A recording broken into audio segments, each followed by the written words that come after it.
शिरडी के साईं बाबा का जीवन चमत्कारों, सादगी और मानवता के प्रति प्रेम की एक ऐसी अद्भुत गाथा है जिसका न कोई आदि है और न कोई अंत। वे कहाँ से आए, उनके माता पिता कौन थे, इस बारे में आज भी कोई पुख्ता सबूत नहीं है। लेकिन शिरडी की धरती पर उनके आने से लेकर समाधि लेने तक का सफर इतिहास के पन्नों में दर्ज है। माना जाता है कि साईं बाबा जब लगभग 16 वर्ष के थे तब वे पहली बार महाराष्ट्र के अहमदनगर जिले के शिरडी गांव में दिखाई दिए थे। वे एक नीम के पेड़ के नीचे ध्यानमग्न बैठे थे। कड़कड़ाती धूप और ठंड में भी एक किशोर को इस तरह ध्यान में लीन देखकर गांव के लोग हैरान रह गए। कुछ समय बाद वे अचानक वहां से कहीं चले गए। साल 1858 के आसपास वे चांद पाटिल नाम के एक शख्स की बारात के साथ दोबारा शिरडी लौटे। जब वे खंडोबा मंदिर के पास उतरे तो वहां के पुजारी महालसापति ने उन्हें देखते ही आदर से कहा, आओ साईं। बस तभी से उनका नाम साईं बाबा पड़ गया। बाबा ने गांव की एक पुरानी जर्जर मस्जिद को अपना ठिकाना बनाया और उसे द्वारकामाई नाम दिया। वे यहाँ एक फकीर की तरह रहते थे, फटे पुराने कपड़े पहनते थे और धुनी पवित्र अग्नि जलाकर बैठते थे। बाबा रोज शिरडी के 5 चुनिंदा घरों में भिक्षा मांगने जाते थे। वे घर के बाहर खड़े होकर आवाज लगाते थे, माई रोटी दे। लोग उन्हें जो भी रूखा सूखा दाल चावल या सब्जी देते, बाबा उसे एक मिट्टी के बर्तन कुलंबा में इकट्ठा कर लेते थे।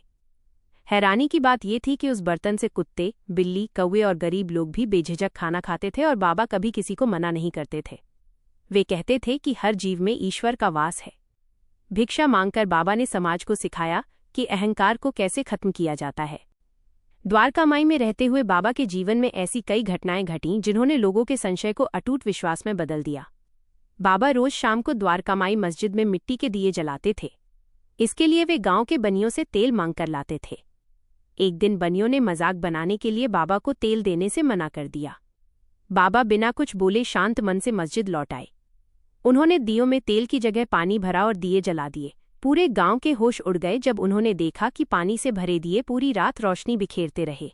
इस घटना के बाद पूरा गांव बाबा के कदमों में आ गिरा। बाबा द्वारकामाई में अक्सर गरीबों और फकीरों के लिए खुद खाना पकाते थे। वे एक बहुत बड़ी हांडी में मटन, सब्जियां और चावल पकाते थे। जब खाना उबल रहा होता था तो बाबा बिना किसी चमचे या करछी के अपना नंगा हाथ उस खौलती हुई हांडी में डाल देते थे और खाना चलाते थे। उनके हाथ पर न तो कोई छाला पड़ता था और न ही उन्हें कोई जलन होती थी। इस भोजन को वे बड़े प्यार से सभी जातियों के लोगों में समान रूप से बांटते थे। जिस नीम के पेड़ के नीचे बाबा पहली बार शिरडी आए थे वो आज भी गुरुस्थान के नाम से प्रसिद्ध है। बाबा की दिव्य ऊर्जा के कारण उस विशाल नीम के पेड़ की एक तरफ की पत्तियां बिल्कुल मीठी हो गई थीं, जबकि दूसरी तरफ की पत्तियां कड़वी थीं। आज भी लोग उस पेड़ के गिरे हुए पत्तों को प्रसाद के रूप में खाते हैं। शिरडी आने से पहले बाबा धूपखेड़ा गांव के मुखिया चांद पाटिल से मिले थे। पाटिल की घोड़ी कहीं खो गई थी और वे बहुत परेशान थे। बाबा ने ध्यान लगाकर एक जगह की तरफ इशारा किया और कहा, वहां जाकर ढूंढो। पाटिल जब वहां गए तो घोड़ी यहीं चल रही थी। इसके अलावा बाबा ने बिना माचिस या पत्थर के जमीन पर चिमटा मारकर पानी और धुनी के लिए अंगारा प्रकट कर दिया था, जिसे देखकर पाटिल समझ गए कि ये कोई आम फकीर नहीं है। एक बार एक कट्टर राम भक्त डॉक्टर शिरडी आए। वे किसी फकीर के आगे सिर नहीं झुकाना चाहते थे, इसलिए वे मस्जिद के बाहर ही रुक गए। लेकिन जैसे ही उन्होंने दूर से बाबा को देखा, उन्हें बाबा की जगह साक्षात भगवान श्री रामचंद्र जी खड़े दिखाई दिए। डॉक्टर तुरंत दौड़कर बाबा के चरणों में गिर पड़े। जब उन्होंने आंखें खोली तो वहां फिर से बाबा मुस्कुरा रहे थे। बाबा ने साबित किया कि सब भगवान एक ही हैं, सबका मालिक एक। एक बार शिरडी में हैजा की महामारी बहुत तेजी से फैली। लोग मरने लगे। बाबा ने द्वारकामाई में एक चक्की ली और उसमें गेहूं पीसना शुरू कर दिया।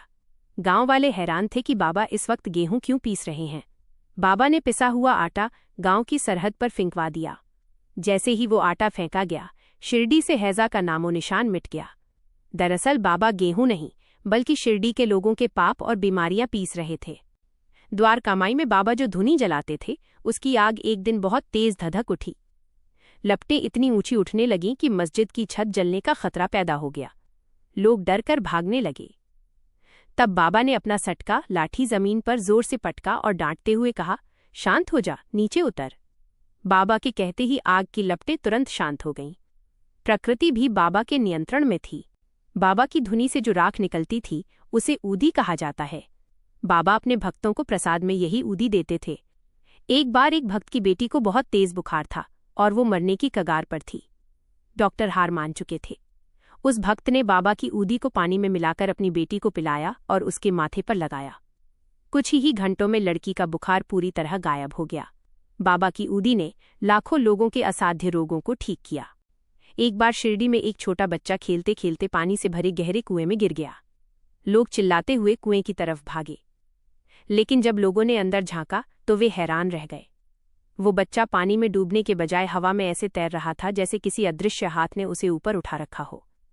जब बच्चे को बाहर निकाला गया तो उसने कहा, मुझे बाबा ने पकड़ रखा था। उस वक्त बाबा अपनी मस्जिद में बैठे बैठे ही कह रहे थे, मेरा बच्चा कुएं में गिर गया है, मुझे उसकी रक्षा करनी थी। 15 अक्टूबर 1918 विजयादशमी दशहरा के दिन बाबा ने अपनी लीला समेटने का फैसला किया। वे पिछले कुछ दिनों से बीमार थे। उन्होंने अपने एक परम भक्त की गोद में अपना सिर रखा और अपनी जेब से 9 रुपए निकालकर लक्ष्मी नामक भक्त को दिए, जो 9 प्रकार की भक्ति के प्रतीक थे। बाबा ने कहा, मुझे अब अच्छा नहीं लग रहा, मुझे बूटीवाड़े ले चलो। और उन्होंने अपने प्राण त्याग दिए। मेरी हड्डी भी समाधि से जवाब देगी। जो भी मुझे सच्चे दिल से पुकारेगा, मैं हमेशा उसके पास दौड़ा चला आऊंगा। साईं बाबा भले ही शारीरिक रूप से 1918 में चले गए, लेकिन जाने से पहले वे ये संदेश दे गए थे। उनका जीवन हमें सिखाता है कि जाति, धर्म, अमीर गरीब का भेद सिर्फ इंसानों का बनाया हुआ है। ईश्वर केवल प्रेम और सच्ची भक्ति का भूखा है। आज भी शिरडी में बाबा की समाधि पर जाने वाले लाखों भक्तों को उनकी जीवंत उपस्थिति का एहसास होता है। अक्टूबर 1918 को महासमाधि लेने के बाद भी साईं बाबा की लीलाएं रुकी नहीं। उनके जाने के बाद भी भक्तों को उनकी जीवंत उपस्थिति के ऐसे अनुभव हुए जिसने पूरी दुनिया को हैरान कर दिया। ऐसी ही एक बहुत प्रसिद्ध और सच्ची घटना समाधि के ठीक अगले दिन यानी 16 अक्टूबर 1918 को घटी। बाबा के एक परम भक्त थे जिनका नाम था मरण मार्तंड। वे शिरडी से दूर एक दूसरे गांव में रहते थे और उन्हें बाबा के समाधि लेने की खबर बिल्कुल नहीं थी। 16 अक्टूबर की दोपहर को मरण मार्तंड अपने घर में बैठे थे, तभी अचानक उनके दरवाजे पर साईं बाबा आकर खड़े हो गए। बाबा बिल्कुल वैसे ही दिख रहे थे जैसे वे हमेशा दिखते थे, वही फटे पुराने कपड़े और वही करुणामयी मुस्कान।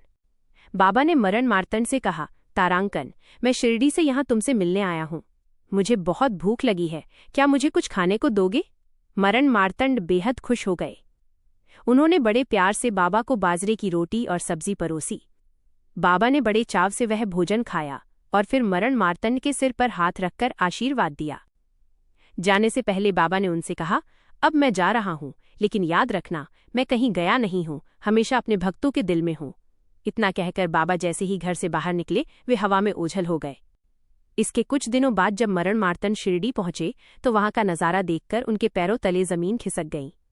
गांव वालों ने बताया कि बाबा तो एक दिन पहले ही समाधि ले चुके हैं। जब मरण मार्तंड ने तारीख और समय मिलाया तो वो वही समय था जब बाबा उनके घर आकर रोटी खा रहे थे। ये देखकर पूरा शिरडी गांव रो पड़ा और सबको यकीन हो गया कि बाबा आज भी जीवित हैं। इसी तरह की एक और घटना साल 1954 में घटी, जब शिरडी के समाधि मंदिर में बाबा की आदमकद मूर्ति स्थापित की जानी थी। मूर्ति बनाने का काम मुंबई के प्रसिद्ध मूर्तिकार बालाजी वसंत तालीम को दिया गया था। बालाजी तालीम एक बहुत ही सुंदर मूर्ति बनाना चाहते थे, लेकिन दिक्कत ये थी कि उनके पास बाबा की कोई ऐसी तस्वीर नहीं थी जिसमें बाबा का पूरा चेहरा सामने से साफ दिखता हो। वे कई दिनों तक प्रयास करते रहे, लेकिन बाबा का सही स्वरूप मिट्टी में ढल ही नहीं पा रहा था। वे बहुत निराश हो गए कि वे बाबा की सही मूर्त नहीं बना पा रहे हैं। तभी एक रात जब बालाजी तालीम अपने कारखाने में सो रहे थे, बाबा स्वयं उनके सपने में प्रकट हुए। बाबा ने उन्हें अपना चेहरा हर तरफ से बहुत करीब से दिखाया और मुस्कुराते हुए कहा, घबराओ मत, मेरी इस छवि को ध्यान से देख लो और बिल्कुल ऐसा ही रूप पत्थर पर उकेर दो। सुबह जब मूर्तिकार की आंख खुली तो बाबा का वो दिव्य चेहरा उनके दिमाग में बिल्कुल साफ था। उन्होंने तुरंत काम शुरू किया और बाबा की साक्षात दिखने वाली वो अद्भुत मूर्ति तैयार कर दी, जो आज भी शिरडी के समाधि मंदिर में स्थापित है और जिसे देखकर लगता है कि बाबा अभी बोल पड़ेंगे। ये घटनाएं हमें याद दिलाती हैं कि साईं बाबा ने जो वचन दिया था वे आज भी उसे निभा रहे हैं। उन्होंने कहा था, तारांकन, जो शिरडी में आएगा उसका दुख दर्द मिट जाएगा। मेरी समाधि की मिट्टी भी तुमसे बात करेगी और तुम्हारी पुकार का जवाब देगी। उनका प्रेम और उनकी शक्ति समय और मृत्यु की सीमाओं से परे है।